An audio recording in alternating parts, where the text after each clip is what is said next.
चंद्रघंटा देवी दुर्गा का तीसरा रूप है, जिसकी उपासना नवरात्रि के दौरान विशेष रूप से की जाती है। उनकी आराधना करने से भक्तों को साहस, शक्ति और विजय की प्राप्ति होती है। चंद्रघंटा की कथा भारतीय पौराणिक कथाओं में गहराई से निहित है, जिसमें न केवल उनकी शक्ति का वर्णन है, बल्कि उनके प्रति भक्ति का महत्व भी स्पष्ट होता है। कथा का आरंभ एक समय की बात है, जब पृथ्वी पर एक दुष्ट राक्षस महिषासुर का अत्याचार बढ़ गया था।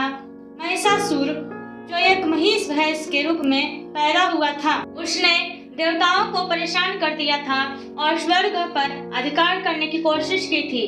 उसने भगवान इंद्र सहित सभी देवताओं को पराजित कर दिया था और स्वर्ग लोक में राजत्व फैलाने लगा था। देवताओं की इस कठिनाई को देखकर ब्रह्मा, विष्णु और शिव ने एकत्र होकर विचार किया कि इस राक्षस का नाश कैसे किया जाए। उन्होंने अपनी शक्तियों को एकत्रित किया और एक दिव्य शक्ति का रूप धारण करने का निर्णय लिया। इस प्रकार माँ दुर्गा का प्रकट होना शुरू हुआ। देवी दुर्गा ने सभी देवताओं से अपनी शक्तियाँ ली और उनके सहयोग से एक अद्भुत रूप में प्रकट हुई। माँ दुर्गा का यह रूप अत्यंत भव्य और शक्तिशाली था। माँ दुर्गा ने अपनी शक्तियों को और भी विकसित किया और उन्हें चंद्रघंटा नामक रूप में प्रकट किया। चंद्रघंटा का स्वरूप अत्यंत दिव्य था। उनके गले में चंद्रमा के आकार की घंटी थी जो युद्ध के समय दुश्मनों के दिलों में डर पैदा करती थी। उन्होंने 10 हाथों में विभिन्न अस्त्र शस्त्र धारण किए थे, जिनमें तलवार, ढाल, त्रिशूल और धनुष शामिल थे। उनकी सवारी एक शेर या बाघ था, जो उनके साहस और शक्ति का प्रतीक था। एक दिन माँ चंद्रघंटा ने महिषासुर को चुनौती दी। महिषासुर ने अपनी शक्ति पर घमंड करते हुए माँ चंद्रघंटा के सामने आया। दोनों के बीच भयंकर युद्ध हुआ।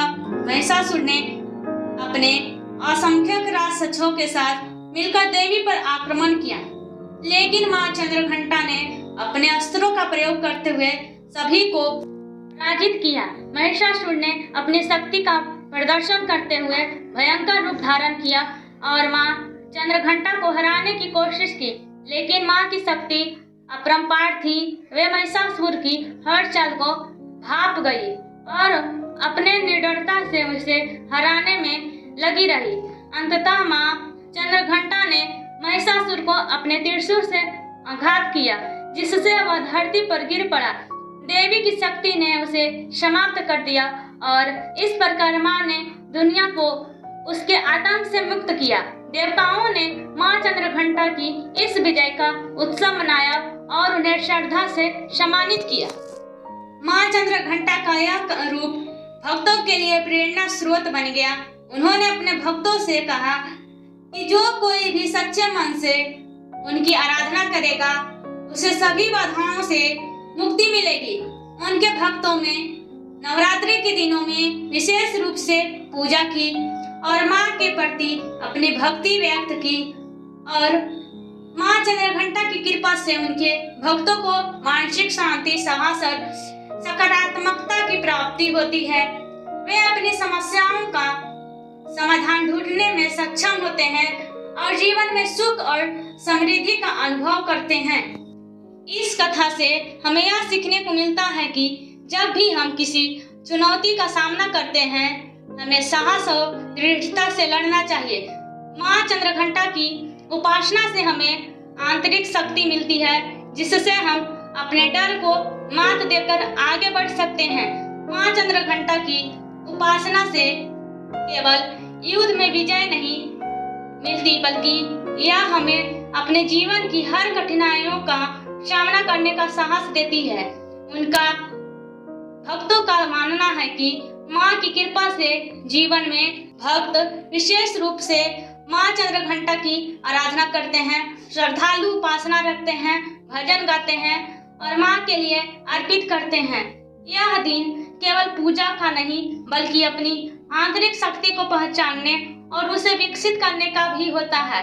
इस प्रकार माँ चंद्रघंटा की कथा एक प्रेरणादायक संदेश देती है कि हमें हमेशा अपने भीतर की शक्ति को पहचानना चाहिए और जीवन में किसी भी चुनौती का सामना साहस के साथ करनी चाहिए। माँ की कृपा से हम सभी विपत्तियों को पार कर सकते हैं और अपने जीवन में खुशियों का संचार कर सकते हैं। माँ चंद्रघंटा का यह रूप केवल शक्ति और साहस का प्रतीक नहीं है, बल्कि यह हमें अपने भीतर की ताकत को पहचानने और उसे विकसित करने का भी अवसर प्रदान करता है।